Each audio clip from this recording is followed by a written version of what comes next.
Olfaction, it's a fancy word for the sense of smell, or if you want to just do two words, the nose. Smelling is underrated. This actually smells like a mango. Then coffee, there's only 100 that actually are volatile catastrophically. What's wrong with that statement? And there is something wrong with that statement, that we tend to forget the name of the smell. Double whammy going on there. You know, like prune juice, for instance. Oh, yeah, I love this, really I do. Whoa, I'm smelling jasmine everywhere. Don't smell someone else's hand, it looks a bit rude. Cat's on the board, oh no. Welcome to Bean Stuff. Today on Bean Stuff, we are talking about olfaction. Just in case somebody doesn't know what olfaction means, Dad, do you want to go ahead and give us like a good 1 to 2 liner on what is olfaction? Olfaction, it's a fancy word for the sense of smell, or if you want to just do two words, the nose. The point of today's episode is to go through olfaction. Why is it important? What is it going to help you do?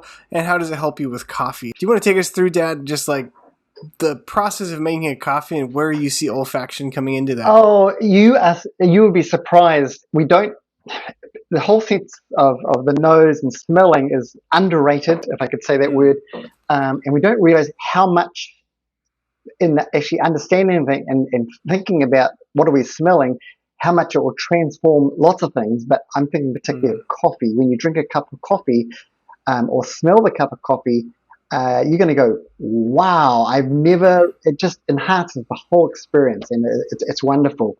I mean, there's right from the start, when espresso that you and I very much like, what senses, and there's 5 senses, taste, smell, touch, taste, that sight, hearing. When you make a cup of coffee, what's the first sense that gets activated? We had talked about this earlier as well, and I feel like it was sound, and we had vigorous debate on it. I think it could be sound or sight for me, but we'll go with smell today, because it could. Yeah, true. No, you make it right. I mean, depends what your order of things are, but if you pick up the packet of coffee, you're going to see it. You're going to feel the packet. You won't feel the coffee. But what happens is when you pick up the packet, usually you probably do it on purpose. You squeeze the packet, and out comes through the one-way valve the smell of the coffee, and you go, whoa, this is going to be a good time. And then, I mean, there's so many parts to this. You go into the grinder again. You hear the grinder. It depends how loud your grinder is, but you smell it. That's one of my favorite parts. Is you grind it. You take it whatever you're going to put it into the espresso, into the portafilter, and you smell this coffee and think, this is again going to be a good coffee. I mean, you can go. The shot starts coming out, and you see it. So the sight's involved, and you can't smell it so much at that point. Then you start steaming the milk if you're going to make a cappuccino or a flat white. You hear that. So sounds involved.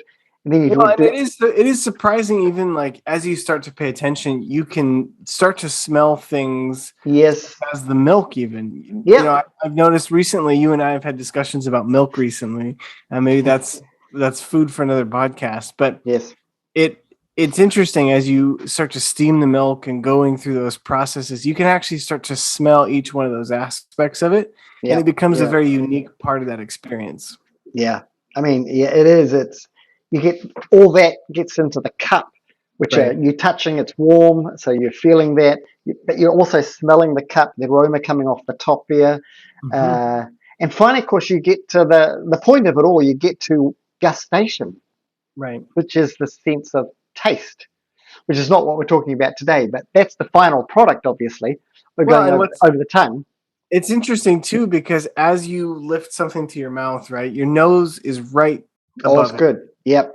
And it's almost impossible to not smell something before you consume it, unless you're going to be plugging your nose or doing something similar. In fact, I often tell people, plug your nose, and then you won't be able to describe the taste at all. All you can do is describe the feeling of it on your tongue. So it's amazing how much power the nose has over what we're consuming and how we're tasting, and also how we're just perceiving it in general. Yeah. Like you were saying, something to the effect of coffee has a certain amount of odorants, and we have a certain amount of ability to receive that. There were some large numbers, if I remember. Oh, you're correct. I mean, there are large numbers involved, but I think there's like I read somewhere there's 10,000 different odorants, things that we could smell out there, um, uh, in coffee even, Yeah.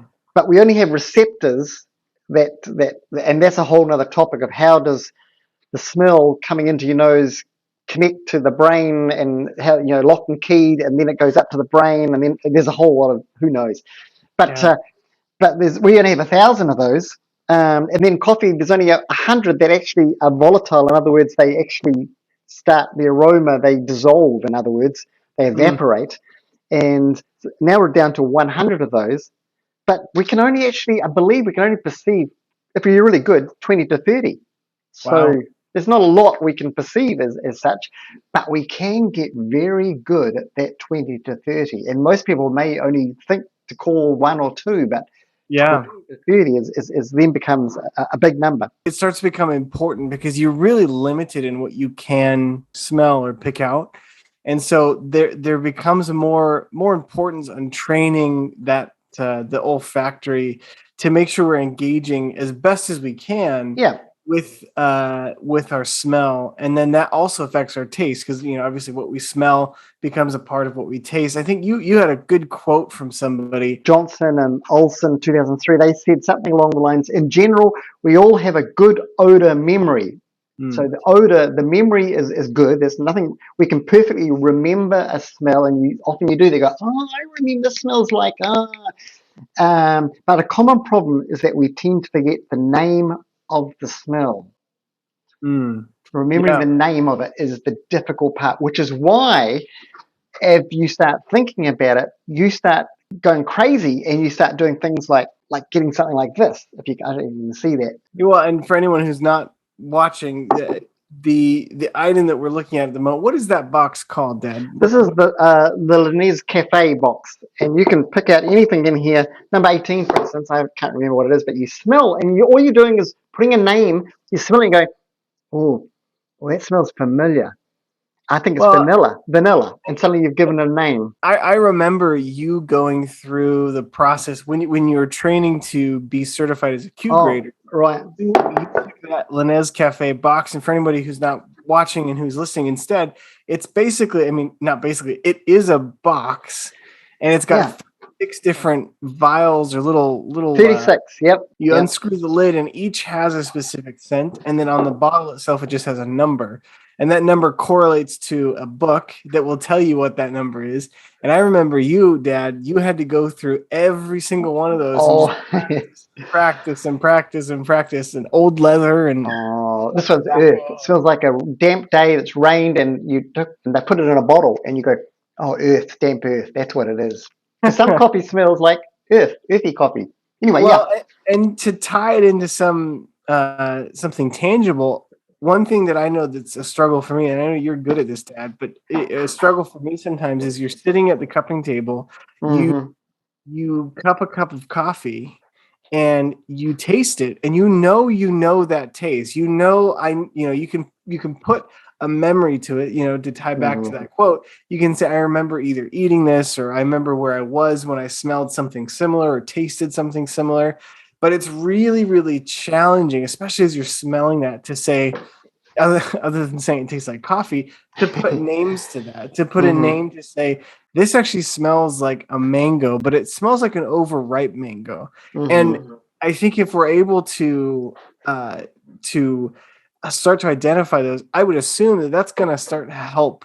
That's going to start to help when you're making coffee. So I guess a question that comes out of that long-winded way of saying, how important is smell to you when you're blending coffee? Yeah, it's probably, I would say, of if you're talking about a percentage, it's probably 80% of my job as such is the smell, and Well, 20% is actually the taste.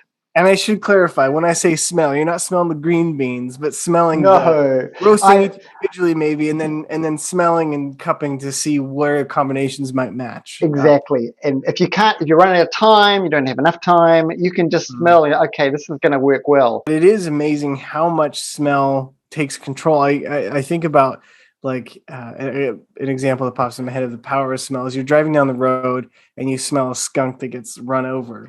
It is so identifiable as a skunk. Now, obviously, that's a very potent smell, but you don't even see the skunk sometimes, and you know exactly what that is. And it's amazing how powerful that smell can trigger us to remember things or say steer clear, that type of thing. So Yeah. it becomes a very important part as we're digging. And the good thing, what you did there, you named the smell. You knew it was a skunk. So someone else wasn't at that situation, you say it smelled like a skunk, and they go, "Oh, yeah, I know what you mean." Another aspect of it is it's a similar. It creates a similar language when you can start to identify things as common items. So I know that you've done this at work where you'll go and get, like prune juice, for instance. Oh, Everybody will taste the prune juice and all these different things. So you start to train yourself on smelling the prune juice and all these different aspects. And that way, when you smell that later, you can say, I smell like a prune smell. Everybody else is kind of on that same page. yeah. It's kind of, to tie back to Q grading, that everyone's calibrated similarly. So you can work with somebody else and say, I want it to have I want to smell some prune. I want to smell this. And they could go, oh yeah, I know what that is. It's particularly useful for when a friend in Ethiopia says, "Oh, it smells like Glakdigia tree." I go, "What? What did you just say?" But if he says prune, and I say prune, and we've both just worked hard to work out what is the definition, what's the name we remember when we use the word prune, he's done it, and I've done it. So now prune is something we can both use, and we're saying the same thing. And I know that, for instance, the Linez Cafe, that's a very, very common way of training your smell, your sense of smell, being able to identify those things. I know it's not necessarily cheap, but the benefit is that you can buy the Linez Cafe kit. I can buy that kit. Yeah. We can both kind of operate from the same ground rules, essentially. The good news is there's a cheaper option than the Linez, which is really nice. If you really want to go right out there, you get a whole box like this. But the better one to do actually would be it's free. That's a good price. And it's the coffee wheel from and it actually, in the lexicon that comes with it, there's the coffee wheel, and you can do all the names and do all that, but those names all correspond to a lexicon, a dictionary that's free again online, and you can download it and you can print it off, and it tells you, like for prune, it even tells you what sort of prune juice to get. Grandmother's old red prune juice made by whoever, so that everybody goes to the store and gets the same prune juice, and we taste that, and that's free, and anybody can do that. You can go through that whole tasting wheel, and there's, I don't know, 100 and whatever of them. But the top ones particularly, and we were doing a couple today on fruity, and one was chamomile. So we go and buy a bag of chamomile tea, and it tells you what to do, and put the bag in a cup, wait for 5 minutes, and then take the water, then let it cool down, and you taste that, and you then smell the same thing, and that's chamomile. So, and you can do that we did it with carnation, we did it with jasmine, and it tells you where to buy your jasmine extract. Wow. Suddenly you're suddenly, just as I say, it just suddenly goes, whoa, I'm smelling jasmine everywhere. I know we've talked a little bit about taste, and obviously the point is smell. So I want to go back to a diagram that potentially may have been catastrophically. Oh, it's well put. I like catastrophically. Yes. Yeah. Very much emphasis on the cat, as a cat did walk across the whiteboard. It did more than it lay down on it, and it's like a duster. It did some amazing stuff to this little. I'm just going to try and get this in this picture here. For anyone who's not watching and listening instead, you're missing less, and for anyone who is watching, we'll try and make up for what we're missing here. But I'll describe it for anyone who's not watching the video. We're looking at a masterpiece. I must say. Thank you. I appreciate that, Reed. Yes. It looks, if it goes side on, does it look like me? It's self-portrait, definitely. But we've got basically a side profile of a head with a very small cup of coffee, a shot, like a little shot glass. That's good. I like that. Yeah, I thought I wasn't a very good artist, but actually, you're right. I am a very good artist. I mean, if coffee roasting doesn't work out for you, I think you've got a shot.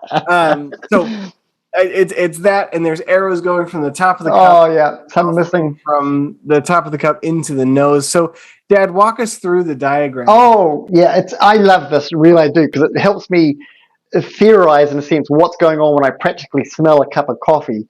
And basically, this is a cup of coffee here going to this Yeah. fairly large nose here, and you smell the coffee. It goes up to the epithelium up there, into the all the brain stuff going on up there, So and through the that's nose up into your brain's yep. receptors. Yep, that's right, and it's doing its job up there. And by doing the Les Mis little things here, you're actually naming those smells that you're getting that going up there, and you name it and you lock it in, and you smell it again every day for the next week, and you suddenly you remember, oh, that's honeyed, okay. But that's not only that happens, but when you taste the coffee, it Mm. goes the gustation. Where we look at it another time, goes over. This is where it's got rubbed out of here a bit, but it goes over the tongue that's situated here, but Yeah.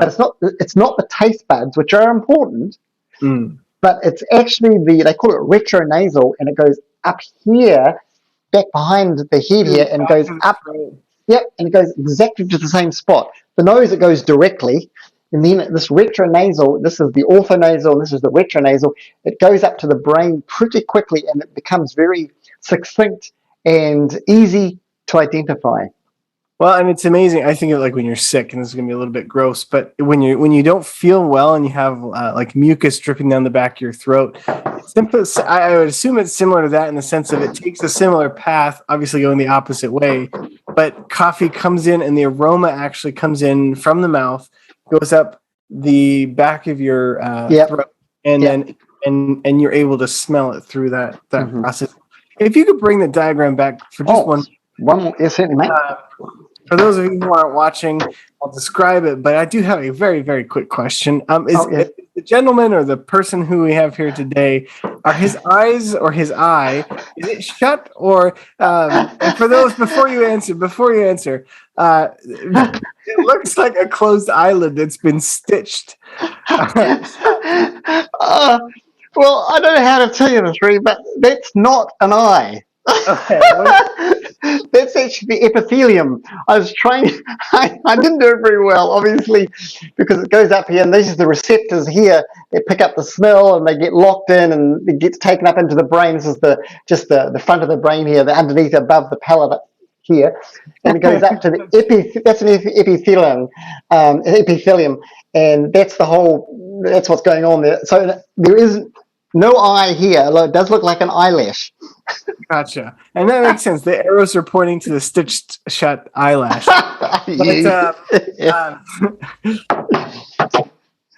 but I think I think it's important to understand being able to kind of build out that dictionary like we've been talking about. If I smell this, I can identify it as this. I mean, I think about pairings that we have in other places, like coffee and brownies go together really well. Yes. Right? If I smell vanilla and I smell chocolate, in my head, those two things go together. Mm-hmm. I think if we can start to do that with coffee as well, being able to identify those things, you could smell a blend or a single origin and say, I might mix this with this. And again, it doesn't give you a guarantee, but you might say, I'm going to mix this with this. Obviously, you need to cup and taste the acidity and body and those types of things too. But it can kind of give you some good points of reference to start creating some of those as well. And also maybe testing if there's defects. I would assume that might. Oh, true. Yeah, that would come into it. And if you you name a something, you call it whatever you're going to call it. You call it caramel. You've smelt caramel, and you liked it. You can start looking for coffee labels that have the word caramel on it. Because hopefully those labels are also done correctly and not just made up as such. But the actually person who smelt the coffee when they made that blend said, if you have this blend, you're going to get definitely get caramel. If you get an Ethiopian coffee, you're going to get floral, which is why we were smelling carnation. It's why we were smelling jasmine, rose, because those are all in Ethiopian coffee. Yeah.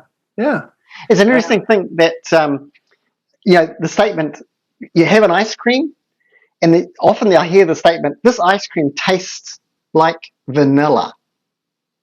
What's wrong with that statement? And there is something wrong with that statement. Because the tongue can only do 5 things. And that is, it can taste sweet, sour, bitter, umami or salty. You notice what was missing there? There was no vanilla on the tongue. It could taste vanilla. Vanilla is actually an aroma that goes up, and you can remember the name of vanilla. So the ice cream doesn't taste like vanilla. It may taste sweet, it may taste sour, it may taste salty, but to actually give it a name like vanilla or caramel, that's a smell that we're discovering as we have our ice cream, just like coffee. Interesting. So, as a takeaway from today, yes, if somebody wanted to start down the path of increasing their ability when it comes to taste, when it comes to smell, what's one small step I can take tomorrow to start down that path? Not necessarily going out and buying Linnaeus Cafe, but or even downloading the coffee wheel and lexicon, that because you still got to go and buy. I would do simple things like getting some foods, typical foods, a banana, an apple, some fruits if you want to do just fruits, and chocolate, whatever it is, and cover them up. Get a friend to help you do this, perhaps, and you close your eyes and you smell. And you identify, oh, that's a banana, that's easy. Then someone brings up a passion fruit. You've never smelled a passion fruit. What is that? Well, this is kiwi fruit. What is that? Yeah. And this is glaguga. What is that? I mean, you start learning these words of what that smell actually tastes like. The other thing I would suggest, another practical aspect, so just get some foods and just start thinking about what you're smelling around you. Another thing, when you cup coffee, for instance, smell the coffee when it's just ground, there's no water on it yet. Smell that coffee. Try and name it. Try and sort of put some notes on that. And as you smell it, breathe through your mouth as well as your nose. So you're getting the nose, that 80% part, and the retronasal goes back and goes up as well. So you get a sort of a double whammy going on there. That's a really good tip. I would say that's I want to put a little bow around that one, because that's brilliant. The other thing, and I know I interrupted you, so I apologize if we're missing out on some gold. But the other thing I would say is, whether it's wet or it's dry and you're smelling coffee, one tip that you have given me, and it may have been from somebody else, but what tip you've given me that's been very, very helpful is take a sniff, smell what you can, and then smell the back of your hand. Oh, that's right. Yeah, very good idea. That idea of neutralizing your sense of smell, so you can go back to it and smell those differences. Yes, that's a very good thing to do. And I would say that smelling the back of hand, don't smell someone else's hand, it looks a bit rude, but smell your area and give yourself up to 15 seconds. Don't rush it, because when you smell, you've got 1 to 2 seconds, and at that point, the epithelium I was talking about gets overloaded. The receptors can't take any more smell. So give yourself 15 seconds, and then come back and smell it again. And actually, you'll find the second time even more so. You're more concentrated. You've got some aromas going on there. You smell it one more time now in the cup, and wow, it suddenly becomes like the light comes on. You go, I know what this is. Thank you so much for listening this week, and we look forward to the next episode.